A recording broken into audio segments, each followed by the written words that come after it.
સુરતીઓની બીજી દિવાળી રામમઢી ઓવારે ઉજવાયો દીપોત્સવ। 2 લાખથી વધુ દીવાઓથી જગમગી ઉઠ્યો તાપી કિનારો। સુરત શહેરમાં અયોધ્યા રામલલ્લાની પ્રાણ પ્રતિષ્ઠાની પૂર્વ સંધ્યાએ સૂર્યપુત્રી તાપી નદી કિનારે તાપી નમસ્તોભ્યમ અંતર્ગત 2 લાખ દીવડાની પ્રગટાવી મહાઆરતીનું આયોજન કરવામાં આવ્યું હતું।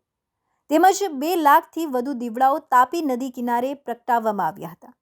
દીવડા વડે ભવ્ય રામ મંદિરની શ્રી રામ હનુમાન સ્વસ્તિક ઓમ જય તાપી માતાની સહિતની વિવિધ પ્રતિકૃતિ બનાવવામાં આવી હતી।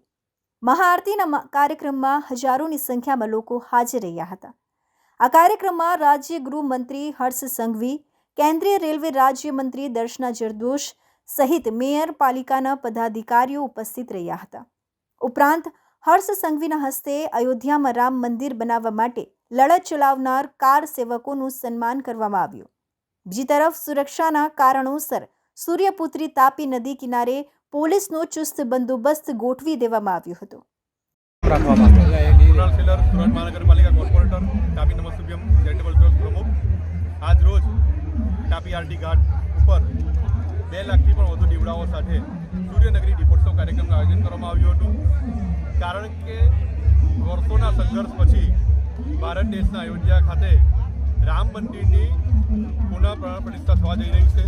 મંદિરમાં રામ ભગવાન પુનઃ બિરાજમાન થવા જઈ રહ્યા છે, ત્યારે સુરત શહેરમાં ઉત્સાહનો માહોલ છે। એવું કહી શકાય કે વર્ષમાં એક દિવાળી હોય છે, પરંતુ ભારત દેશ આજે બીજી દિવાળી ઉજવી રહ્યું છે। ત્યારે આ તાપી આરટી ઘાટ ઉપર તમામ સુરતવાસીઓએ ભવ્ય રીતે આ કાર્યક્રમ માણ્યો અને બીજી દિવાળી માણી અને વિવિધ સાંસ્કૃતિક કાર્યક્રમો અને સુરત મહાનગરપાલિકાના સફાઈ કર્મચારીઓનું સન્માન અને કાર સેવકોનું સન્માન સાથે આ દીપોત્સવ કાર્યક્રમ ભવ્ય રીતે ઉજવાયો।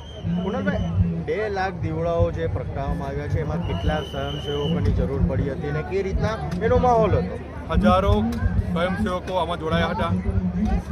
એવું કહેવાય છે કે સુરત શહેરના લોકો સારું કરવામાં, દાન કરવામાં, સહયોગ કરવામાં સમગ્ર ભારત, સમગ્ર વિશ્વમાં પાછળ નથી પડતા। ત્યારે કોઈ પણ રામ ભગવાનનું કાર્ય હોય તેમાં કેવી રીતે પાછળ પડે, તે રીતે આ કાર્યક્રમમાં બધા સાથ સહકાર સાથે આ કાર્યક્રમ ભવ્ય રીતે ઉજવાયો અને સુરત શહેરના લોકોએ ભવ્ય રીતે આ કાર્યક્રમ માણ્યો। કુનાલભાઈ, કહેવામાં આવે, સાંભળવું છે અમે કે આમાં કાર સેવકો જે રામ મંદિરના ટાઈમ ઉપર ત્યાં ગયા હતા, એમની મુલાકાત લઈ અને એમને તમે આમંત્રણ કર્યા હતા, એ લોકોનો ભાવ કેવો હતો એ ટાઈમ પર જ્યારે તમે આમંત્રણ આપ્યું? દરેકના પરિવાર, દરેકના જે સભ્યો કાર સેવકમાં ગયા હતા, કાર સેવામાં, તે તમામ સભ્યો કાર સેવકોની આંખમાં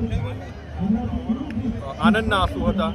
કારણ કે તેમણે વિચાર્યું ન હતું કે કદાચ અમારી પેઢીમાં અમારે આ નરી આંખે આ ઉત્સવ, આ માહોલ જોવાનો આવશે। કારણ કે એમણે ઘણી બધા બલિદાન થકી પછી આ અવસર આવ્યો છે, ત્યારે તમામ કાર સેવકોના પરિવારોમાં, તેમના મિત્ર મંડળમાં પણ ઉત્સાહનો માહોલ છે। કુનાલભાઈ, કાલે રામલલ્લાની જે પ્રાણ પ્રતિષ્ઠા છે, એની માટે સુરતવાસીઓને તમે શું કહેશો?